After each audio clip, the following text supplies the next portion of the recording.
ఫిబ్రవరిలోనే AP ఎన్నికల schedule వచ్చే chance, సిద్ధంగా ఉండాలని మంత్రులకు సూచించిన జగన్.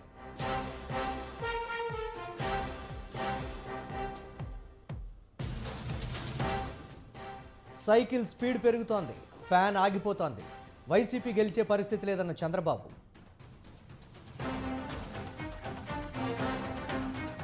ఏపీ పరువును అంతర్జాతీయ స్థాయిలో తీసేశారు. ప్రభుత్వ తీరుపై కేంద్రానికి ఫిర్యాదు చేస్తామన్న నాదెండ్ల. కాళేశ్వరం సహా ప్రాజెక్టుల్లో అవినీతిపై విచారణ, ఉభయ సభలను ఉద్దేశించి గవర్నర్ తమిళిసై ప్రసంగం. తెలంగాణలో రేవంత్ మార్క్ రూలింగ్, ప్రజాపాలనను ఆసక్తిగా గమనిస్తున్న ప్రజలు. ఒక ప్లాన్ ఫెయిల్ అయితే మరొకటి అమలు, పార్లమెంటు ఘటనలో వెలువడుతున్న నిజాలు.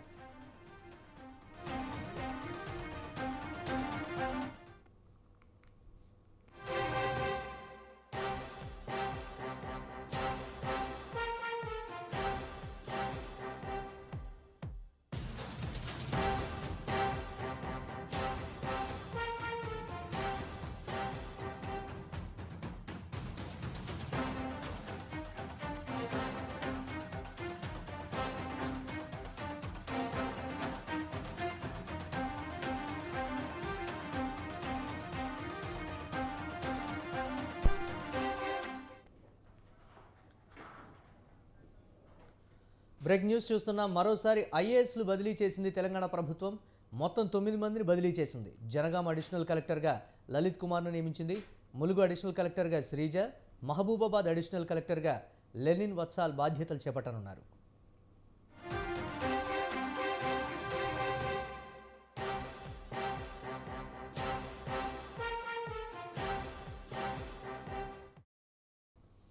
మరోసారి ఐఏఎస్లను బదిలీ చేసింది తెలంగాణ ప్రభుత్వం. మొత్తం 9 మందిని బదిలీ చేసింది. జనగాం అడిషనల్ కలెక్టర్గా లలిత్ కుమార్ను నియమించింది. ములుగు అడిషనల్ కలెక్టర్గా శ్రీజ, మహబూబాబాద్ అడిషనల్ కలెక్టర్గా లెనిన్ వత్సాల్ బాధ్యతలు చేపట్టనున్నారు.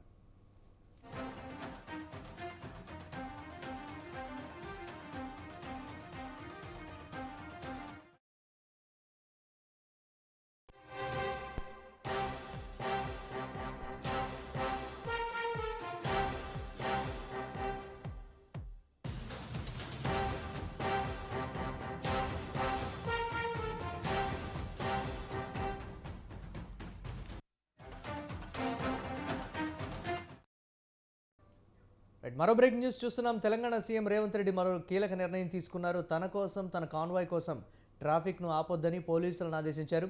తన కోసం వాహనదారులను ఇబ్బందులకు గురి చేయవద్దంటూ మౌఖిక ఆదేశాలు ఇచ్చారు ముఖ్యమంత్రి. సాధారణ ట్రాఫిక్లోనే తన కాన్వాయ్ను అనుమతించాలని ఆదేశించారు. ప్రజలతో పాటే తన కాన్వాయ్ ఉండేలా చూడాలని నిర్ణయించుకున్నారు రేవంత్ రెడ్డి. అందులో భాగంగానే ఈ ఆదేశాలని తెలుస్తోంది.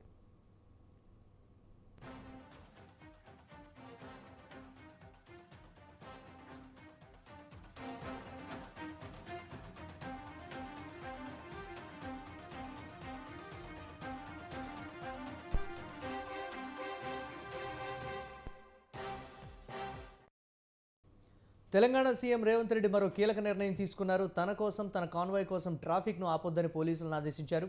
తన కోసం వాహనదారులను ఇబ్బందులకు గురి చేయవద్దంటూ మౌఖిక ఆదేశాలు ఇచ్చారు ముఖ్యమంత్రి. సాధారణ ట్రాఫిక్లోనే తన కాన్వాయ్ను అనుమతించాలని ఆదేశించారు. ప్రజలతో పాటే తన కాన్వాయ్ ఉండేలా చూడాలని నిర్ణయించుకున్నారు రేవంత్ రెడ్డి. అందులో భాగంగానే ఈ ఆదేశాలని తెలుస్తోంది.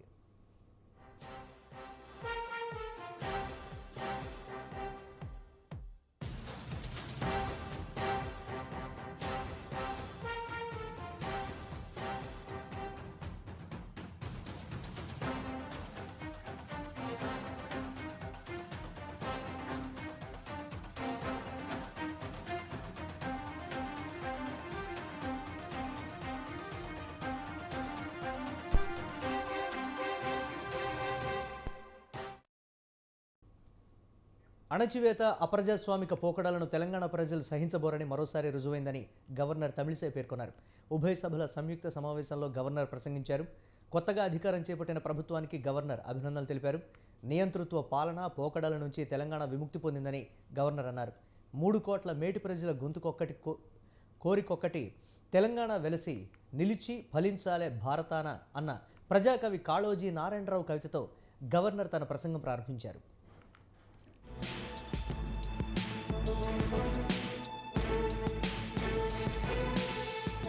కొత్తగా ఏర్పడిన కాంగ్రెస్ ప్రభుత్వం హయాంలో తెలంగాణ అసెంబ్లీ తొలి సమావేశాలు ఘనంగా ప్రారంభమయ్యాయి. ఉభయ సభలనుద్దేశించి గవర్నర్ తమిళిసై ప్రసంగిస్తూ ప్రజలకు ఇచ్చిన హామీలు నెరవేర్చాలని కొత్త ప్రభుత్వానికి సూచించారు. ప్రజాసేవలో విజయం సాధించాలని ఆకాంక్షించారు. త్వరలో కొత్త సంవత్సరంలోకి అడుగు పెట్టబోతున్నామని, 2023 సంవత్సరం తెలంగాణ ప్రస్థానంలో మంచి మార్పునకు శ్రీకారం చుట్టిన ఏడాదిగా చరిత్రలో నిలిచిపోతుందన్నారు governor. At the time of elections, we gave word to the people that we would get Indrama Rajyam in Telangana. We made it clear there would not be any repression or dictatorial tendencies in the governance. We have declared 6 guarantees for the welfare and development of the people. In time, with promises made, Chief Minister Shri Revanth Reddy Garu signed the file giving legal sanctity to the 6 guarantees soon after his swearing in.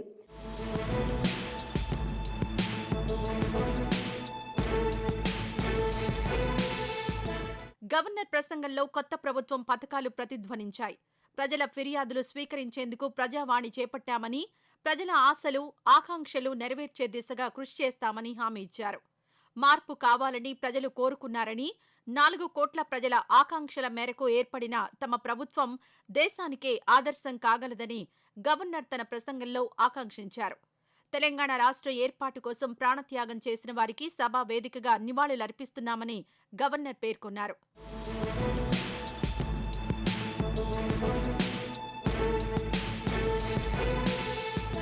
ప్రజా సంక్షేమం కోసం ప్రకటించిన 6 గ్యారంటీలకు చట్టబద్ధత కల్పించే పత్రాలపై CM తొలి సంతకం చేశారని, బాధ్యతలు చేపట్టిన 48 గంటల్లోనే 2 గ్యారంటీలను ప్రభుత్వం అమలు చేసిందని తమిళిసై గుర్తు చేశారు. 100 రోజుల్లో 6 హామీల అమలుకు కార్యాచరణ రూపొందిస్తామని, అన్ని హామీల అమలుకు తమ ప్రభుత్వం కట్టుబడి ఉందని తమిళిసై స్పష్టం చేశారు.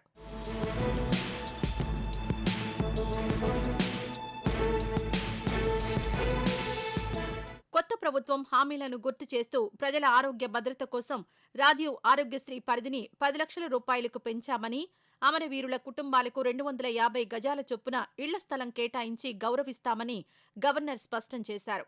వ్యవసాయానికి 24 గంటల విద్యుత్, ప్రతి పంటకు మద్దతు ధర కల్పించేందుకు ప్రభుత్వం కట్టుబడి ఉందని, రైతులకు 2 లక్షల రుణమాఫీపై త్వరలో కార్యాచరణ రూపొందించి తమ ప్రభుత్వం అమలు చేస్తామన్నారు. పాలమూరు రంగారెడ్డి ప్రాజెక్టుకు జాతీయ హోదా సాధించడం తమ ప్రభుత్వ సంకల్పమన్నారు.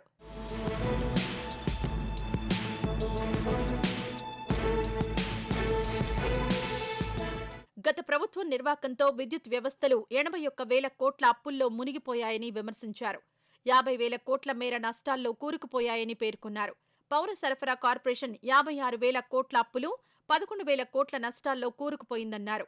ఇలా ప్రతి శాఖను అప్పుల కుప్పగా మార్చేశారన్నారు. కాళేశ్వరం, మేడిగడ్డ, అన్నారం బ్యారేజీల్లో అవినీతిపై విచారణ జరిపిస్తామని గవర్నర్ తమిళిసై స్పష్టం చేశారు. We have promised people that we will order an inquiry into the irregularities committed and lack of quality and corruption in the construction of the Medigatta and Annaram barrages of Kalishwaram project. Our action plan will be in this direction. The government is committed to protecting and getting Telangana state's rightful share of Krishna river water.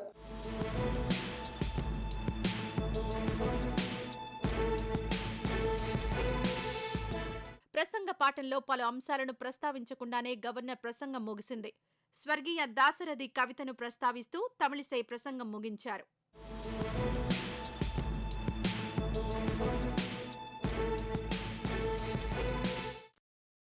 మేం పాలకులం కాదు, ప్రజలకు సేవకులమని ప్రమాణ స్వీకారం చేసిన రోజే ప్రకటించారు Telangana CM Revanth Reddy. దీంతో ఆయన పాలన ఎలా ఉండబోతోంది, అభివృద్ధి సంక్షేమం విషయంలో ముఖ్యమంత్రి అడుగులు ఎలా ఉంటాయి, ఇప్పటికే అప్పుల్లో ఉన్న రాష్ట్రాన్ని ఎలా ముందుకు తీసుకువెళ్తారు, ఇలా 1-2 కాదు, ప్రజల మధ్యలో ఎన్నో ప్రశ్నలు నెలకొన్నాయి.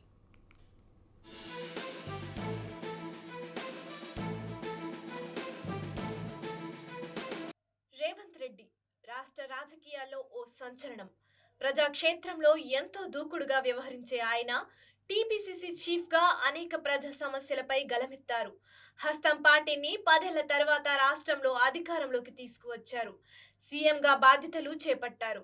ఇంతవరకు బాగానే ఉంది. కానీ ముఖ్యమంత్రిగా రేవంత్ ఎలా ముందుకెళతారు?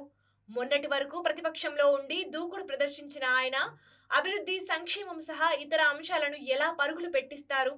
మాది ప్రజాప్రభుత్వం అంటున్న ఆయన అసలు ఏం చేస్తారు, ఎలా చేస్తారు అన్న ప్రశ్నలు తొలి రోజునే తలెత్తాయి. అయితే ప్రభుత్వం ఏర్పడి పట్టుమని 10 రోజులు కూడా కాలేదు, కానీ అప్పుడే పాలనలో రేవంత్ మార్కు స్పష్టంగా కనిపిస్తోందన్న టాక్ మొదలైంది.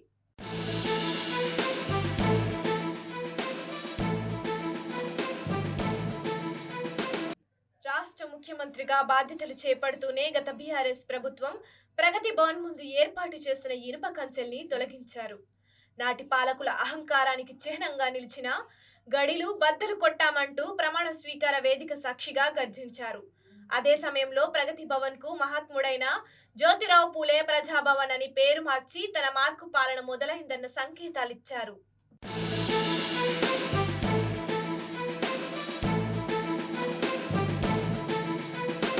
మాది ప్రజా ప్రభుత్వం అంటూ తాను చెప్పిన మాటల్ని నిజం చేసేందుకు అవసరమైన నిర్ణయాలు తీసుకోవడం మొదలు పెట్టారు రేవంత్ రెడ్డి. అందులో భాగంగానే ప్రమాణ స్వీకారం చేసిన మరుసటి రోజే ప్రజా దర్బార్ నిర్వహించి జనం గోడు వినటం ప్రారంభించారు. వారి కష్టాలు, సమస్యలు చెప్పుకునేందుకు, వాటిని పరిష్కరించేందుకు ప్రజాభవన్ గేట్లు ఎప్పుడు తెరిచే ఉంటాయన్న నమ్మకాన్ని జనంలో పెంచే ప్రయత్నం చేశారు రేవంత్ రెడ్డి.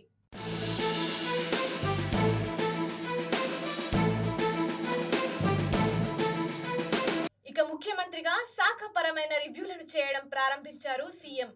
ప్రత్యేకించి ప్రచార పర్వంలో రాష్ట్రమంతటా అత్యంత కీలకంగా మారిన విద్యుత్ పై లోతుగా అధికారులతో చర్చించారు. అంతేకాదు, బీఆర్ఎస్ ప్రభుత్వంలో సీఎండీగా పనిచేసిన ప్రభాకర్ రావు ద్వారా అసలు విద్యుత్ వ్యవస్థలో ఏం జరిగిందని తెలుసుకునే ప్రయత్నం చేయాలని భావించారు. కానీ ఆయన సమీక్షకు హాజరు కాలేదు. దీంతో ఆగ్రహించిన ముఖ్యమంత్రి మొత్తం విద్యుత్ వ్యవస్థనే ప్రక్షాళించాలని భావించారు. తాజాగా జరిగిన ఐఏఎస్ల బదిలీల్లో అదే విషయం ప్రతిబింబించడం ప్రాధాన్యం సంతరించుకుంది. సీఎం రేవంత్ రెడ్డి అంటే ఏంటనే విషయం వ్యవస్థలోకి సూటిగా వెళ్ళింది.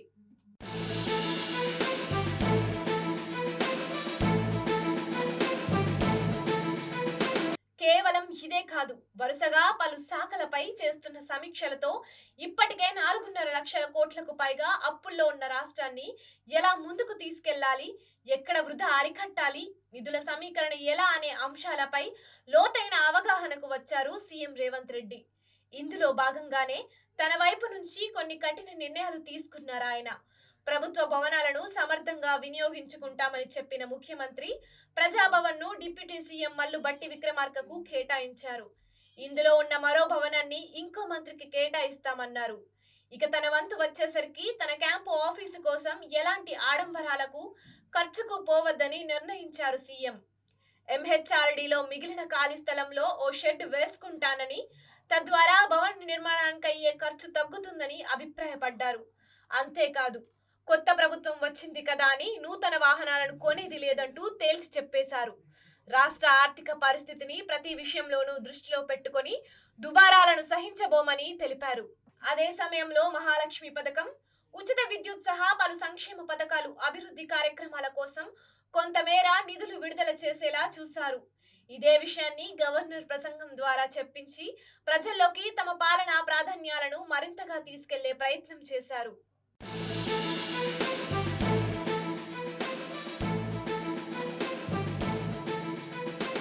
ఇక పార్లమెంటు తరహాలో అసెంబ్లీ ఉండబోతోందని ప్రకటించిన రేవంత్ రెడ్డి నూతన అసెంబ్లీ నిర్మాణం మాత్రం ఉండదని స్పష్టం చేశారు. ప్రభుత్వం కొత్తగా వచ్చింది కదా అని నూతన భవనాల నిర్మాణం చేపట్టేది లేదంటూ సంకేతాలిచ్చారు. పాత అసెంబ్లీ బిల్డింగ్ లో కౌన్సిల్ సమావేశాలు, ఇప్పుడున్న అసెంబ్లీలో శాసనసభ జరుగుతుందని ప్రకటించారు. అంతేకాదు, గత ప్రభుత్వాలు తీసుకున్న నిర్ణయాల విషయంలోనూ కఠినంగా ఉండడం మొదలుపెట్టారు. ప్రత్యేకించి మెట్రో వ్యవహారం ఇందులో ఒకటి.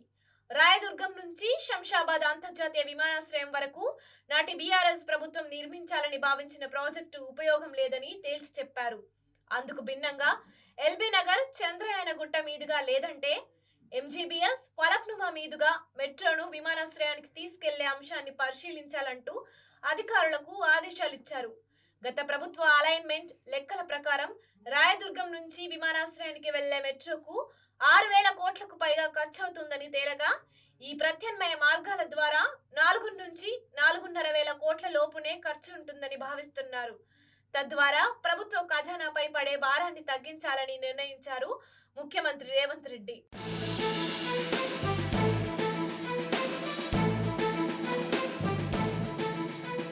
అంతేకాదు, కాళేశ్వరం ప్రాజెక్టులో అవినీతిపై విచారణ చేయించేందుకు సిద్ధమయ్యారు. మొత్తంగా చూస్తే ప్రతిపక్షంలో ఉన్నప్పుడు ఎంతో దూకుడుగా వ్యవహరించిన రేవంత్ రెడ్డి ముఖ్యమంత్రిగా సైతం పాలనలోనూ తనదైన ముద్రను వేస్తుండడం ఇప్పుడు అందరిలోనూ ఆసక్తి రేపుతోంది.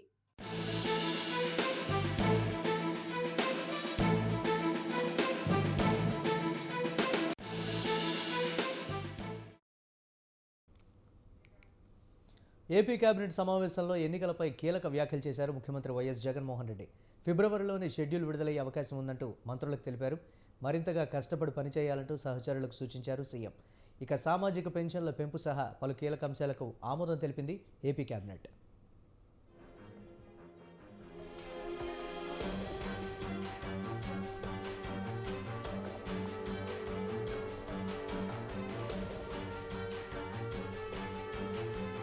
వైసీపీలో ఇన్ఛార్జీల మార్పు వ్యవహారంతో ఏపీలో పొలిటికల్ హీట్ ఒక్కసారిగా తారాస్థాయికి చేరింది. ఇలాంటి పరిస్థితుల్లో జరిగిన ఏపీ కేబినెట్ భేటీ పలు కీలక నిర్ణయాలకు వేదికగా నిలిచింది. ప్రత్యేకించి ఎన్నికల విషయంపై మంత్రులకు ఓ క్లారిటీ ఇచ్చారు సీఎం జగన్.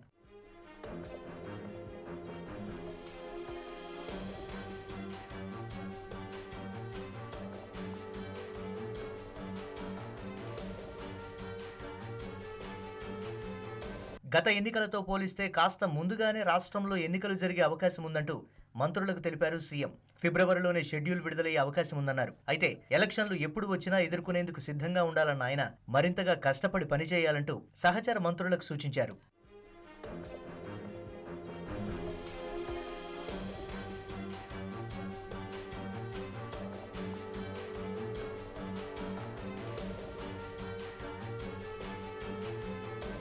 ఇక ముఖ్యమంత్రి అధ్యక్షతన జరిగిన కేబినెట్ భేటీలో కీలక నిర్ణయాలు తీసుకున్నారు. మొత్తం 45 అంశాలపై చర్చించిన మంత్రివర్గం పలు నిర్ణయాలకు ఆమోదం తెలిపింది. ప్రధానంగా సామాజిక పెన్షన్లను ఇప్పుడున్న 2,750 రూపాయల నుంచి 3,000 రూపాయలకు పెంచుతూ నిర్ణయం తీసుకున్నారు. అంటే 1వ తారీఖు నుండి అవ్వాతాతలు, వితంతులు, ఒంటరి మహిళలు, చేనేత, కల్లుగీత కార్మికులు, చర్మకారులు, HIV వ్యాధిగ్రస్తులు, మత్స్యకారులు అందించేటువంటి పెన్షన్, మరొకసారి చెప్తున్నాను, పెన్షన్ ఇచ్చిన మాట నిలుపుకుంటూ 2,750 రూపాయలు ఉన్నటువంటి పెన్షను 3,000కు పెంచుతూ జనవరి 1వ తారీఖు నుండి, అంటే ఆ రోజు ప్రభుత్వం ఏర్పడ్డ మొట్టమొదటిదే, సుమారుగా మొట్టమొదటిసారే 2,250 రూపాయలకు పెంచినటువంటి పెన్షన్ 3,000కు పెంచుతానని చెప్పినటువంటి ముఖ్యమంత్రి 3,000కు పెంచుతూ 1వ తారీఖు నుంచి 8వ తారీఖు వరకు పెన్షన్ పంచేటువంటి కార్యక్రమాన్ని 65,33,781 మందికి సంవత్సరానికి పెన్షన్ పంచేటువంటి ఏకైక ప్రభుత్వం భారతదేశ చరిత్రలో జగన్మోహన్ రెడ్డి గారి ప్రభుత్వం అని తెలియజేయడానికి ఇది జగన్మోహన్ రెడ్డి గారి అక్క చెల్లెళ్లకు పండగ కానుకగా ఇచ్చినటువంటి ఈ కేబినెట్ తీసుకున్న ప్రతి నిర్ణయం కూడా అక్క చెల్లెళ్ళందరూ కూడా పండగ అత్యంత ఆనందంగా జరుపుకునేటువంటి పండుగగా ఉంటుందనేటువంటి విషయాన్ని ఈ సందర్భంగా మనం చేస్తా ఉన్నాం. ఆరోగ్యశ్రీ పరిమితిని 25 లక్షలకు పెంచాలన్న నిర్ణయానికి ఆమోదముద్ర వేసింది ఏపీ కేబినెట్. ఈ నెల 18 నుంచి ఆరోగ్యశ్రీ కార్డులు పంపిణీ చేయనుంది ప్రభుత్వం. Visakha light metro rail project DPR కు ఆమోదముద్ర వేసింది మంత్రివర్గం. కుల ఆదాయ ధృవీకరణ పత్రాల మంజూరులో సంస్కరణలకు ఆమోదం తెలిపింది ఏపీ కేబినెట్. ఆరోగ్య సురక్ష కార్యక్రమం జనవరి 1 నుండి ఆరోగ్య సురక్ష ద్వారా గుర్తించినటువంటి రోగులు నేరుగా ఇంటికే ఉచితంగా మందులు ఇచ్చేటువంటి కార్యక్రమం జరుగుతుంది. విలేజ్ క్లినిక్స్కి చేరవేసిన తర్వాత, అంటే వీటిని పోస్టల్ డిపార్ట్మెంట్స్తో లింకప్ చేసి విలేజ్ క్లినిక్స్కి ఈ మందుల్ని చేరవేసి ఆ దీర్ఘకాలికమైనటువంటి జబ్బులతో ఎవరైతే ఉంటే వాళ్ళందరినీ కూడా మందులు ఇచ్చేటువంటి కార్యక్రమం, అవసరమైతే ఇండియన్ ఆన్లైన్లోనే ప్లేస్ చేసేటువంటి కార్యక్రమానికి కూడా మంత్రిమండలి ఆమోదం తెలియజేసింది. మందుల పంపిణీ వెంటనే డోర్ డెలివరీ చేయడానికి, ఇప్పటి వరకు మనం చూసాం పెన్షన్ల పంపిణీ డోర్ డెలివరీ, రేషన్ పంపిణీ డోర్ డెలివరీ ఉంది. ఇవాళ ఆరోగ్యం బాగోలేని వారికి మందులు పంపిణీ డోర్ డెలివరీ చేసేటువంటి కార్యక్రమాన్ని కూడా ప్రభుత్వం తీసుకుందనేటువంటి, అంటే పేదవాడి జీవితం, దానికి పేదలకు కలిగేటువంటి ఆరోగ్య సమస్యలు కార్యక్రమాన్ని కూడా ఈ కార్యక్రమంలో తీసుకోవడం జరిగింది. వైద్య ఆరోగ్య రంగంలో వివిధ స్థాయిల్లో పోస్టుల భర్తీకి ఆమోదముద్ర వేసింది ఏపీ కేబినెట్. జనవరి 1 నుంచి జగనన్న ఆరోగ్య సురక్ష 2వ విడత, ఆడుదాం ఆంధ్ర బ్రాండ్ అంబాసిడర్ గా అంబటి రాయుడు నియామకం సహా పలు కీలక నిర్ణయాలను తీసుకుంది మంత్రివర్గం.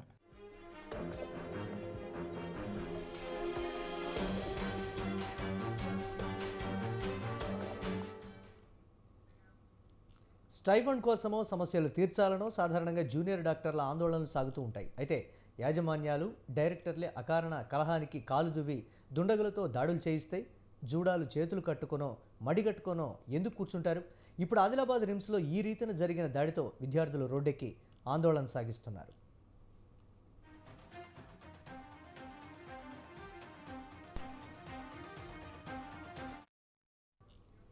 ఆదిలాబాద్ రిమ్స్లో చొరబడిన కొందరు దుండగులు వైద్య విద్యార్థులపై దాడి చేశారు. దాడికి పాల్పడిన వారిలో కొందరు రౌడీ షీటర్లు ఉన్నట్లు సమాచారం. ఈ ఘటనపై పోలీసులు విచారణ చేపట్టారు. ఇప్పటికే విద్యార్థులపై దాడి చేసిన వారిలో 5గురిని పోలీసులు రిమాండ్కి తరలించారు. డైరెక్టర్ పైన పోలీసులు కేసు నమోదు చేశారు.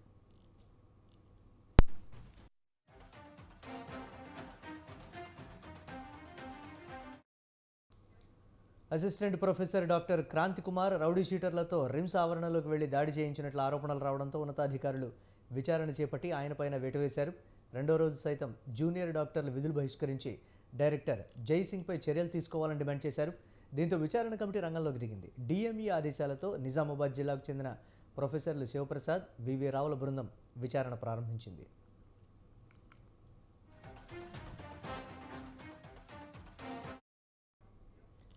డైరెక్టర్ జైసింగ్ను ప్రశ్నించినందుకే తమపై ఈ దాడి చేయించారని జూనియర్ డాక్టర్లు ఆరోపించారు. దాడి ఘటనలో 3గురిపై కేసులు నమోదు చేశారు. అసిస్టెంట్ ప్రొఫెసర్ డాక్టర్ క్రాంతిపై సస్పెన్షన్ విడివేశారు. అయితే డైరెక్టర్ జైసింగ్పై చర్యలు తీసుకోవాలని జూడాలు పట్టుబట్టారు. డైరెక్టర్ దిష్టిబొమ్మను దగ్ధం చేసి నిరసన వ్యక్తం చేశారు.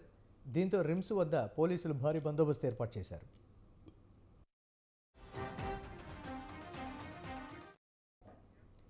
దాడి చేసిన దుండగులకు సంబంధించిన ఆడియో వీడియోలు బయటకు రావడం ఇప్పుడు సర్వత్రా ఉత్కంఠ రేపుతోంది. డైరెక్టర్ రాథోడ్ జైసింగ్ పంపిస్తేనే వచ్చినట్లుగా దుండగులు తెలియజేసినట్లు ఉన్న ఆడియోను రిమ్స్ విద్యార్థులు బయటపెట్టారు. డైరెక్టర్ దారుణాన్ని సాక్ష్యాధారాలతో సహా బయటపెట్టినా ఎందుకు చర్యలు తీసుకోవడం లేదని జూనియర్ డాక్టర్లు ప్రశ్నిస్తున్నారు. Assistant professor doctor Kranthi, RIMS director Rathod Jaisingh లైసెన్సులను రద్దు చేయాలని డిమాండ్ చేశారు. డైరెక్టర్ను వెంటనే తొలగించాలని డిమాండ్ చేశారు. అయితే దీనిపై ఇప్పటికే కమిటీ విచారణ పూర్తయింది. ఇక ప్రభుత్వానికి కమిటీ నివేదిక అందజేయాల్సి ఉంది.